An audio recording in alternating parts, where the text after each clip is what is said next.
some speakers influence their audience to the extent of making them do things that they otherwise will not do, such as giving up their worldly possessions.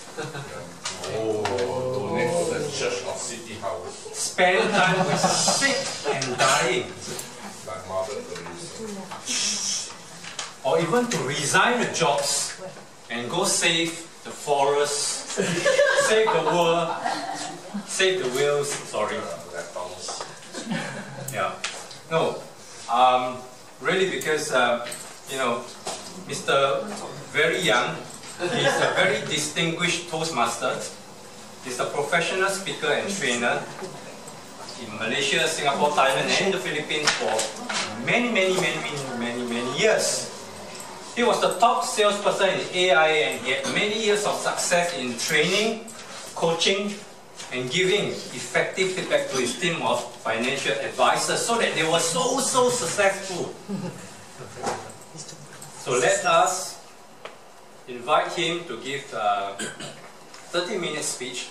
So 20 minutes green card, 25 minutes yellow card, and 30 minutes red card. Let's put your hand and welcome Mr. Fernando.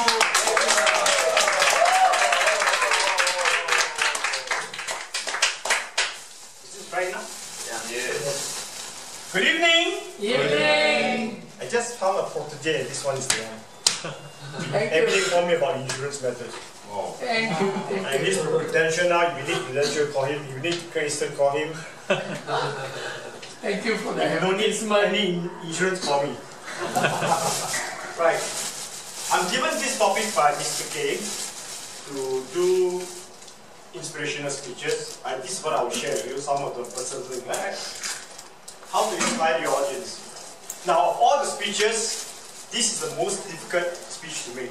Because you can do motivational, speak to inform, you can tell story, persuasive and so forth. But to inspire the audience is a different matter. It really needs a lot of practice and skill. Right? Because at the end of your speech, if you do not inspire the audience, none of them will do whatever you want to tell them to do. They won't go to forest bathing, they won't have a friend, whatsoever. Come quick.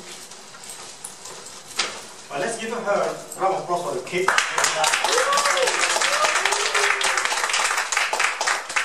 The cake is so delicious, I'm going to bring it to see my mother tonight. So when you're standing here, delivering whatever speech, try to make some funny humor so that the people will fall asleep. You know what I mean? You will fall asleep. And please don't put your hand like that because it's how to inspire the audience. What is an inspirational speech? Anybody can help me? What is an inspirational speech? That will move the audience. Okay, let me put this question in context. What is the difference between motivational and inspirational? Motivation is from external, inspiration is from internal. Good try. Good. And also, motivational, suppose you want to bake cake, right? And for a long time you want to bake the cake. You stop baking cake, right? We motivate you and you start baking the cake. That means you are doing something that you know how to do, but you don't do it. Okay? Inspirational is different. You do not know how to bake the cake at all. After we spoke to you, you start to learn to bake the cake and you bake the cake. That means inspiration is difficult because you are not doing something that you know. You want to learn and you do. Motivational is already know what you want to do. That's the difference. Alright, slight difference. Why did the audience need to be inspired? Why? You can take part in questions. I'm not looking for the right answer. I'm looking for people who will take part and try to answer. For Kit Kat, Fortunately, no Kit Kat. But I tell you what, you answer the most questions, you can bring one of the girls home, right? They will follow you home after the boss step to me. That's about the okay. Why did the audience need to be inspired? Think. To move beyond their boundary. Wow. To break through. Okay, whatever you say is the right answer. There's no wrong answer here. We don't really give an answer because that's your perception. Alright?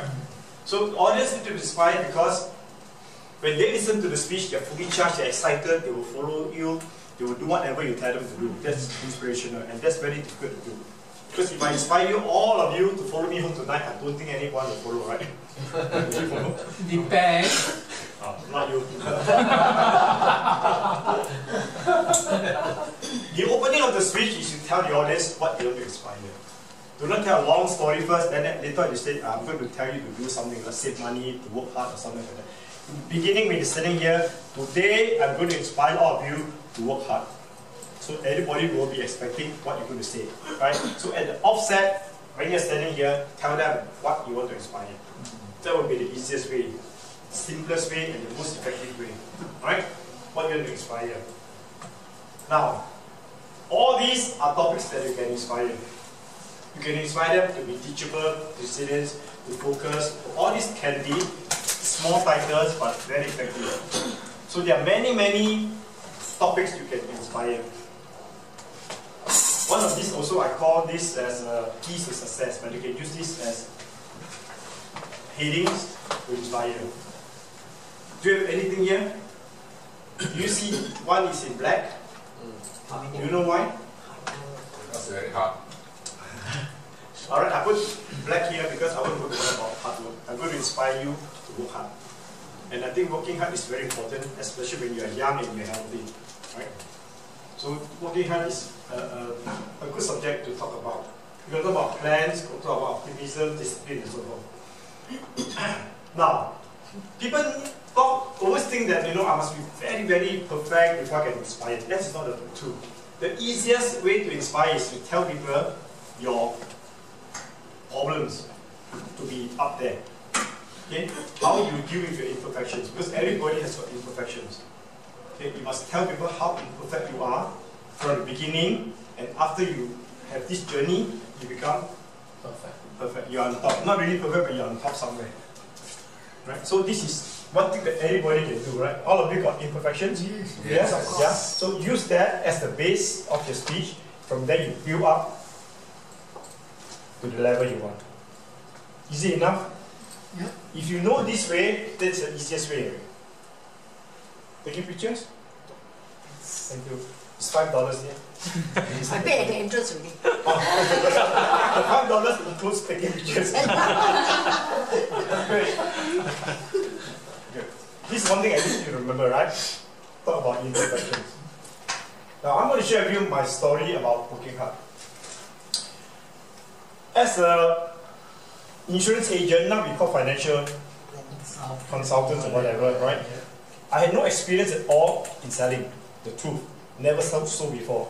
And I had no knowledge about the product.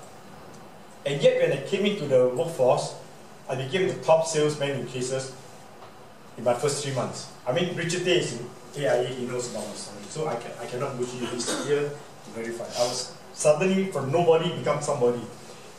Only surely because I just work hard, that's all.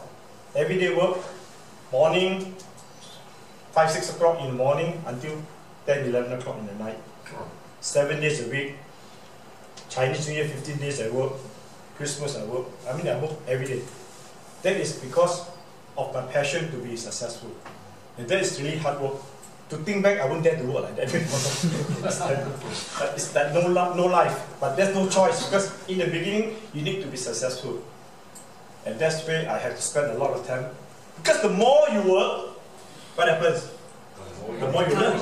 It's not the earning. The more you work, the more you learn. And the more cases you present, you get more experience, right? So this is the main thing about working. When you are a newbie, you have no experience whatsoever, and people tell me you cannot sell insurance, I say because you are not working enough. You got to work many hours, then the cases will come in. So in my first 3 months,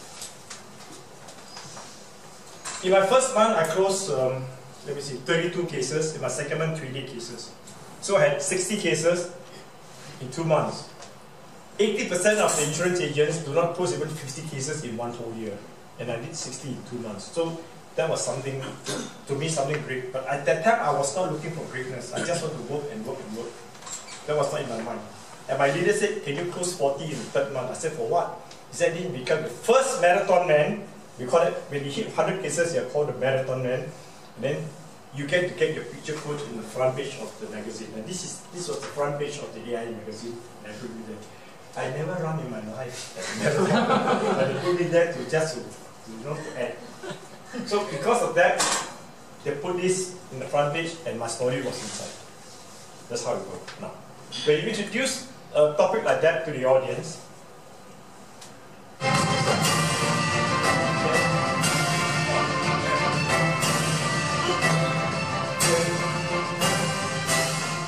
when you do a presentation on example work, do not just say work, put the word there.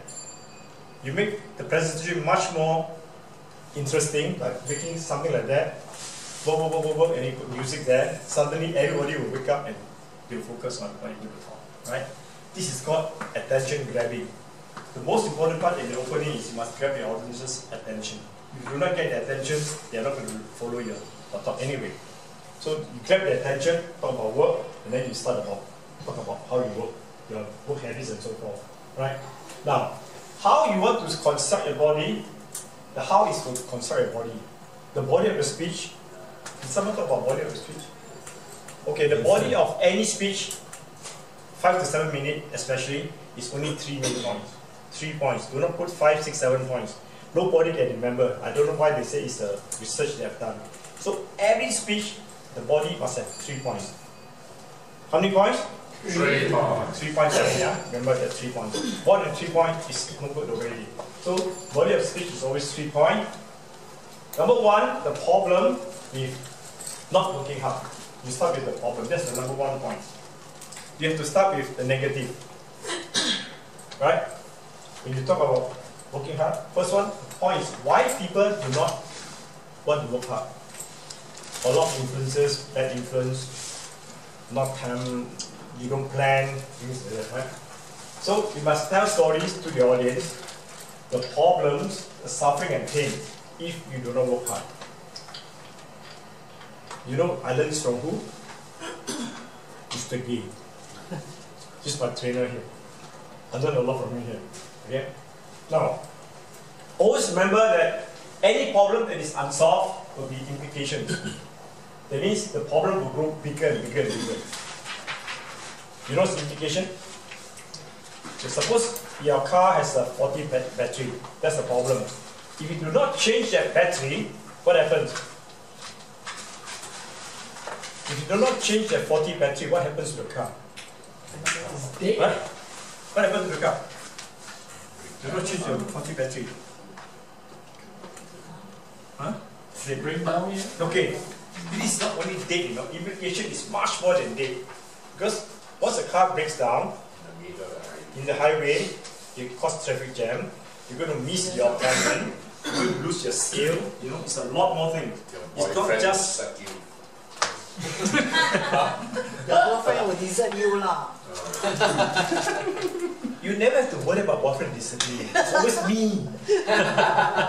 That's not really. So you must always remember that if the problem is not solved, this implication and equation is a lot more. The losses will be a lot more. So therefore, every problem, no matter how small, you've got to solve it. So in this part, the first point in your body of the speech, you must talk about this problem first, with the implication. Okay? But if you're not working hard, what about implication? It's not just you're not earning money, you know. Because you don't earn money, you can't pay your bills, the children will suffer, and a lot of other things, right? So that is implication. You need to talk about this, address this in the beginning, first point. And number 2, after you address, what's the second point? Okay, the point you have to present facts and numbers. It's not just giving figures. You need to do research. You put the source of research and all that. When you are presenting, so that people will believe. It's not something you create out of the air. You have to give statistics figures. When was a research done by who and so forth, creditable. You should put on stage. You have finished this, number 1, the problem. So your number 2 point is the solution. Now you have to give them the solution. How to work hard. How? That means give up what? Give up your mahjong sets, going to give up your karaoke, whatsoever. Because I did a very big sacrifice in my life, and now I recall, because I give up everything. Before I joined life insurance, I was an order taker. That means I wait for the phone to ring, somebody call me, can I have a band to the Shangri-La and whatever. I was providing bands, right? And they always call me, I send the band. That's what I did. I was an order taker, just send the band when they want. Now, the solution is this. You have to tell them if to do well, right? So what do you need to do? You must give up everything. I was a mahjong addict. You know what's a mahjong addict? Yes. I must play mahjong every day. Okay. Just one. 5-6 hours a day playing mahjong only. And I have lined up all my kaki, you know. Today Monday is still 4, tomorrow Tuesday. I line up for the whole week. And that was the addict. But the moment I joined AIA, 11th of January, all my fingers were cut. Literally cut. Until now, 30 years later, I have not seen a mahjong set. I don't even touch it. That's a sacrifice you have to make. You have to fight against the thing that will not help you in your production. That's a big sacrifice. You need to focus again. When people call you, can you go to karaoke? No, I'm not free. Can you do this? No. Anything that's not connected with production, forget it. So I always tell this story on stage to many, many people, because most of the insurance people, they do not do well. It's only for one thing. They are not focused.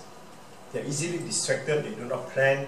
You know what I mean? They do not spend enough time with their clients, how to build their business and so forth. So in order for you to succeed in a business or in a job, this is the sacrifice to make. The first thing is a sacrifice. Because when you know nothing, you have nothing, you have to sacrifice. That's about it. A lot of sacrifice to get you there. And I did that. The solution. What's the solution? Is tell your proposal to them what you should need to do.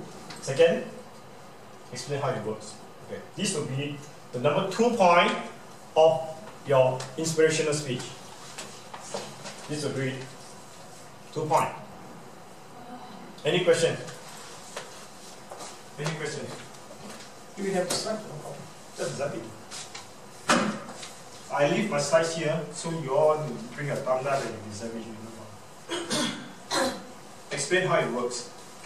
This is what we want to know. The how part is very important in any seminar. The speaker must always talk about how, not the what. Everybody knows that what you need to do, but how to do it. That part, people come to the seminar to learn the how. So this is the part you need to tackle very, very well. How? How this, how this, how this. Okay? How? Question? No. No question class. Why you so serious? Inspired. Inspired or expired? Alright. Solution. Number 3 is the benefit. If I take the advice, what will be the benefit? This is also an important part of the speech, because if there's nothing for me, why should I follow? Right? So what's in it for me is the benefit. What do you put there? Tell stories again. Now stories are very, very important part of any delivery. Especially your own story. Your own story, not the story borrowed from anybody, your own story. That will be your personalized speech. Because nobody can do the same. Okay, your story is your story, my story is my story, yours is your story, so nobody can copy it. So you talk about your story. How wonderful life will be if you follow me and what's blah blah blah blah blah. So basically, these are the 3 main points in your speech to inspire people.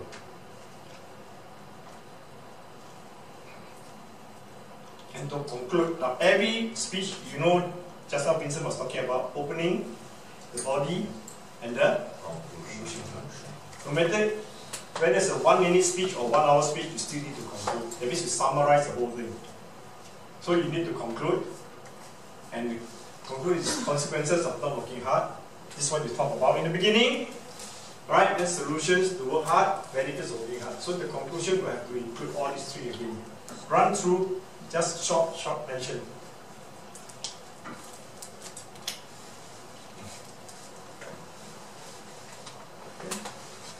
Remember conclusion, all the 3, opening, body, then you conclude. These are the easiest structure for your speech. Now, and you also get the audience to participate, right? I want all of you to read this piece. 1, 2, 3. Work is man's greatest function. He is nothing, achieves nothing, fulfills nothing without working. So in your conclusion, you put something like this on the screen and get everybody to read. That means they are reading, they are recalling again why working is important. So the Nazi concentration camp got right? Again? The Nazi concentration camp got right, this one. Is that right? Oh, you're Nazi. Well, something similar. Something like okay. So you need to have a slide for the audience to remember or to take home. And this will be a good message for the audience to take home. Because without working, you are nothing, achieve nothing in school. This is the message. Okay? Any questions? How do this class no question? Set us thinking. Right. When you are doing a delivery or sharing, do not go fast. Okay? You need to pause. Let them look at this. Let them sink in the message. Okay? Even like 2, 3, 5, 6, 7, 10 seconds. Let them sink in, and then you carry on. The pause part in any speech is very important. You can ask. Sometimes they ask, "Have you taken your lunch?" I think you take already. Ask the answer on this. There are many times because people say, so then when you ask a question, you must let them sink in. This is delivery part. This is maybe difficult for you in the beginning, but after doing some time, it should be okay. Okay? Delivering the speech, what do you need? It's not just delivering, You need strong vocal variety, like what Vincent said just now. You need variety. Variety, why? Because if you have monotone, people will sleep. Definitely. You go soft, go loud, then okay, that's vocal variety. You need vocal variety. Okay, fast and slow, pauses, all these are under vocal variety. You also need body language. Body language is eye contact, hand gestures. Okay, I flew to London. It's not that I flew to London. Nothing happens, right? So eye contact is very important. Hand gestures, movements. Now, it is not advisable for you to do a speech just by walking. Some people just keep walking up, walking down, and keep on walking. It's very distracting. Never do that. You just stand here one point, you speak. You need to change the second point, then you just do probably 2 steps, you speak. Yes, conclusion. So people know that you are changing paragraph. But try not to stand in front of the stage, because for this you have no choice. This is low, you can't stand here. But if you have a big stage, the HP is all well above the head, right? The screen is well above the head. You can even go under because you won't block. The main thing is not to block. And also you notice that my slides, when Patricia saw my slides, she said, this one is your style because I like to use big words. Who use very small words? I think you know, right? Yeah. So small. Learning. Especially you have the girl lying down, enlarge the girl. I was trying to see the part of the girl. Enlarge it. How large is the point size? It depends on the number of words. Sometimes I use 60, even 70. Wow. I use very big. Because you have whole page, why you want to use a little bit of your... You know some people have the whole page, but they use only a little bit, a small part of it. Why? Until now I cannot understand. Even professional speakers, they also use very small words. I don't know why. Because I'm using... Sometimes I think it's for the art of it. The art of it. Okay. You're leaving some space and putting something not too big. It's for the art of Okay, it. for that. If you don't put it's nothing. Yeah. It's nothing. Yeah. But I'm not used to speaking to crowds like that, frankly speaking. I'm never used to it. Only during those classes I have to practice to. I usually speak to 2,000 to 5,000 people. The big stage is very easy. That kind of speech is very easy to do because you have monitors, TV monitors, intervals. You can stay here. You never have to look back. You look at the monitors, it's all there. 20 minutes, okay. So, effective body language.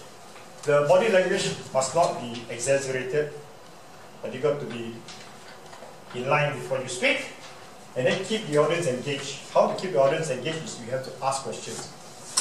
how many of you did? Some of you did very well just now. How many of you did put up a hand and all that? Good. Then you ask questions and ask them any questions and then ask you questions. That's called engagement. It has to be two-way. If you do not engage your audience, you stand here, you speak and speak and speak, nobody knows what you're talking about, then you speak here, they speak among themselves, right? A small group of that is easy because who speak to who, interrupting you can see, but in the big stage you cannot see. Few thousand people you cannot see inside, so you don't know what you're doing. So, okay, I acknowledge your green already there. Yellow, you put up, your hand must be tired. Yeah? All the way? Leaning my hand against the wall. Especially for you. Why you show your strength? Give it to me. Let me hold it. Okay? Keep the audience engaged. Remember that, huh? Delivery, these are the very important things. Vocal, body language, and one more thing. Visuals. Now, visuals were very, very helpful for you to enhance your speech, to complement your speech. But do not let too many slides drown your speech. You get it? Sometimes they have about 20 slides, picture after picture after picture after picture. So for 7 minutes, what is the optimum number of slides? If you ask me personally, 3. Only 3. You know why? Because the body 3 points, right? You can use 1 for each. Or you can use 1 for the opening, 1 for the body, and 1 for the conclusion. Then Lawrence did it right. He only had 3 slides. Yeah. And I did it for him. He was giving me so many slides. I said, you cut to 3. I said, you cut to 3. So it's like, You cannot like that. No, Unfair. don't use too much. Just 3. Because it's single handicap. You must know who to work with. Try to use visuals. The best visuals are PowerPoints because you can show to 5,000 people, no problem, because there are many screens, right? But you can also use objects, you want to talk about this, you can use this, okay, show this. In a small room, you can show this is an object, you can use this as sample, okay. So, I would rather encourage you to use this in every meeting here because you must know how to use this clicker. This is important, very important for delivery. Must know where to press for the laser, and where to press to change, and where to press to blank it. So you must know how to use this. Every time you practice this one, you buy one is $50 from the shop. You order online is like $30 online. This is R400, the model of Logitech R400. But if you're doing on the big stage, you cannot use 400. You must use R800 because it will shoot for 100 meters. Wow. Right? This one for this model is okay. This laser is illegal. No. The big one is green. You see the color is red, right? What's the difference between red laser and green? You must know the difference. Red laser, you can point this. The green laser, you can point this. Plus, you can point the TV. Suppose you use a TV as a screen. Yeah. The red one will not go through. Yes. You must know that. Yeah. If there's a TV here, you put red, you can't go through. It will not work. You need a green one to go through, right, sir? Green one can see the beam also. Oh, I thought green one is for the Hong Kong demonstration.